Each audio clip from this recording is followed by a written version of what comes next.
Livro Reportagens de Além-Túmulo. Irmão X, pela psicografia de Francisco Cândido Xavier. Lição de número 7. O transporte revelador. Jovelino Soares, na sua vida calma do interior, desde algum tempo andava todo entregue às primeiras experiências mediúnicas. Não desprezava a pequena oficina de mecânica, onde, com a colaboração de alguns auxiliares, era, mais ou menos, o patrão de si mesmo.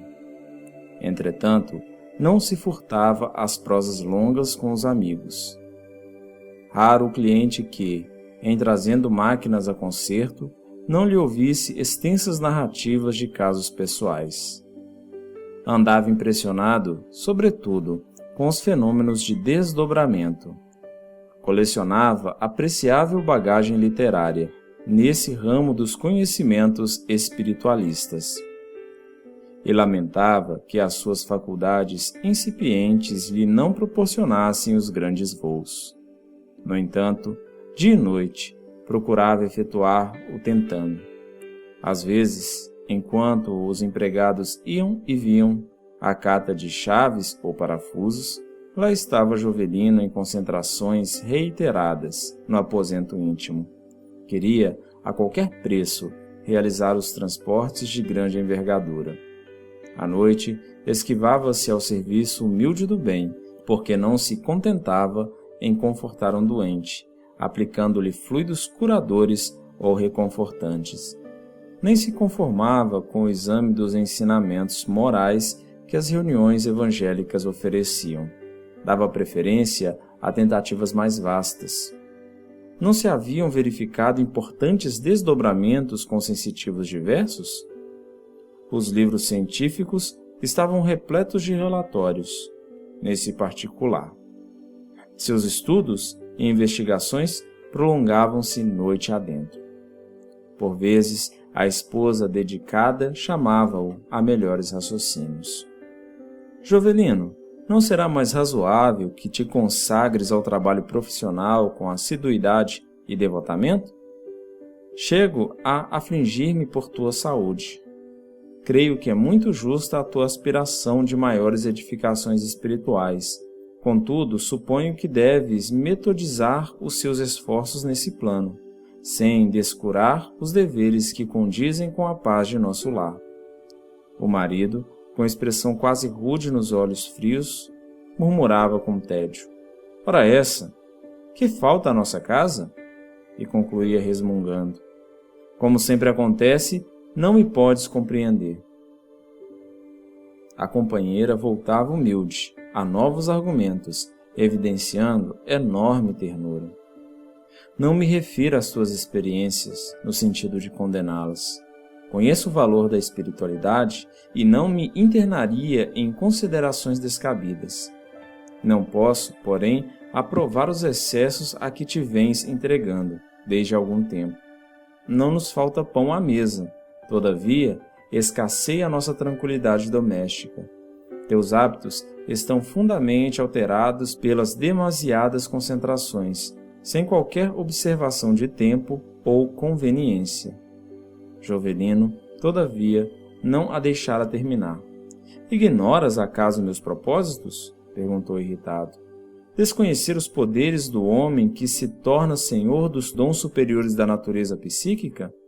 Espero obter os grandes transportes em breves dias."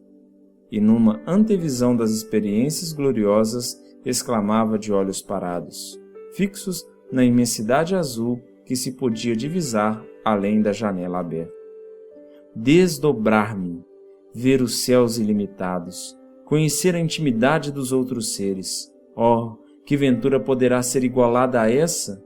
Como tudo será então mesquinho neste mundo aos meus olhos." A esposa afastava-se do visionário, procurando disfarçar as torturantes preocupações que lhe ralavam a alma sensível. E, por muito tempo, Jovelino Soares prosseguiu em suas práticas exaustivas, indiferente aos prejuízos domésticos. Mantinha-se nas atitudes de recolhimento, num esforço incessante, entregava-se às fórmulas verbais, multiplicava os jejuns, onde havia muitos compromissos palavrosos, mas nenhuma espontaneidade. A situação permanecia nessa altura, quando, em noite de enorme esgotamento das energias físicas, o nosso amigo foi arrebatado a um sonho deslumbrante. Sentia-se, afinal, em prodigioso desdobramento. A região a que aportava, em voo célere, coroava-se de infinita beleza. Palácios de neblina dourada fugiam a seus olhos.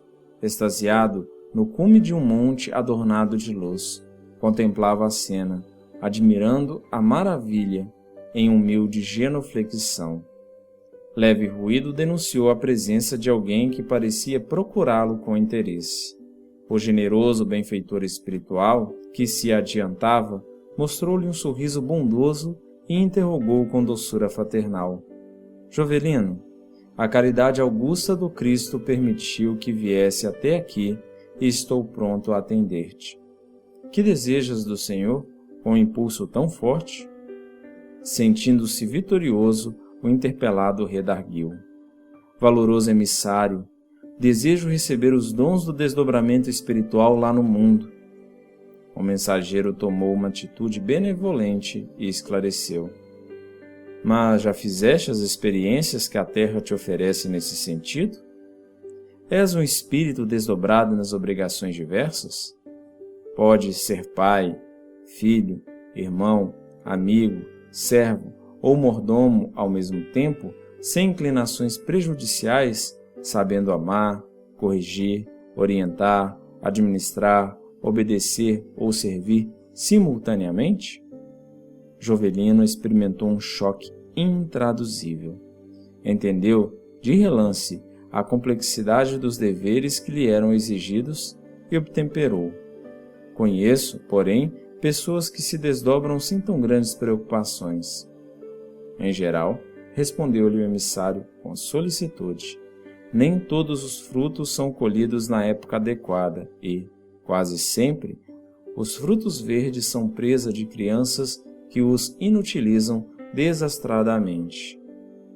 Ante a observação justa, que consubstanciava um feixe de ensinamentos felizes, o visitante da esfera espiritual voltou a dizer, tentando explicar-se: Talvez não tenha sido bastante claro. O que desejo é a permissão para os transportes sublimes da alma. Já efetuaste, porém, o aprendizado dessa natureza que o mundo te proporciona? Encontras-te senhor de semelhante aquisição? Como te transportas da alegria para a dor, da saúde para a enfermidade, da união para a separação, do conforto para as dificuldades? Guardas, em tudo, o mesmo padrão de confiança em Deus, portando-te, em todas as circunstâncias, como em serviço de sua vontade e de seu amor? O espírito terrestre não conhecerá os transportes sublimes sem essa preparação justa. Jovelino Soares ficou atônito. Francamente, não havia pensado nisso. Embora se esforçasse, não encontrava recursos a fim de responder. O generoso mensageiro, percebendo-lhe a confusão natural, acariciou-lhe a fronte com inexcedível bondade e falou brandamente: Teus serviços, entretanto, não estão perdidos. Fixa a atenção, porque te conduzirei, neste momento, à melhor região em que te podes manter com benefícios. Mais tarde, poderás atravessar os vastos domínios de outros mundos. O sistema solar exporá aos teus olhos maravilhas indescritíveis, mas a solução do problema é igual ao da escada ou da montanha. É preciso equilibrar-se ao subir. O lugar a que serás agora conduzido não é tão luminoso e, todavia, possui a sua beleza peculiar. É a zona compatível com a tua posição atual, mesmo porque bem sabes que não se pode trair a classificação gradual da natureza. No entanto, se conseguires ver como se torna necessário, encontrarás aí numerosas maneiras de enriqueceres as tuas faculdades. Reconhecerás as diversas potências que permanecem a serviço de tua iluminação. Jovelino exultava. A seu ver, ia, enfim, descortinar os segredos do céu. Não seria naturalmente arrebatado às constelações mais altas, contudo seria levado a regiões de sublime surpresa. O bondoso mensageiro estendeu-lhe a mão e disse em voz firme: Vamos! O mecânico experimentou indefinível sensação de deslocamento. Guardava a impressão de que tombava sobre um abismo de luz. Daí a momentos acordou violentamente, no leito. Como interpretar a visão inesquecível? Qual se for auxiliado por benfeitores intangíveis, começou a fixar a atenção em si mesmo. Contemplou os pés e meditou nos benefícios que deles poderia auferir, caminhando exclusivamente para a bondade. Deteve-se no exame das mãos e refletiu na imensidade das tarefas generosas que lhe era possível cumprir. E os olhos? Não conseguiria com eles realizar o trabalho de seleção perfeita da verdade, de modo a se afastar de todo o mal? E os ouvidos? Não seria justo convertê-los em arquivos de prudência e sabedoria? Jovelino passou revista às faculdades comuns, identificando-lhes o valor que, até então, desconhecera. Não seriam elas as potências preciosas concedidas por Deus para o bem de sua iluminação? Extremamente reconhecido, parecia tocado de uma vibração nova. Não conseguiu permanecer no leito por mais tempo. Enquanto a esposa e os filhinhos repousavam, levantou-se e abriu uma janela. Os sopros da madrugada penetraram a habitação em baforadas frescas. As últimas estrelas tornavam-se mais pálidas. O cântico repetido dos galos chamava os seres à atividade cotidiana e toda a natureza figurou-se-lhe em marcha jubilosa. O nosso amigo, experimentando intraduzível emotividade, sentiu estranha atração para a vida e para o trabalho. Seu coração descobrira uma revelação poderosa. Compreendeu que a região divina, compatível com a sua posição espiritual, a que fora conduzido por um emissário do Cristo, era o seu próprio corpo terrestre. Era aí mesmo que poderia descortinar belezas sem conta e infinitas possibilidades de iluminação.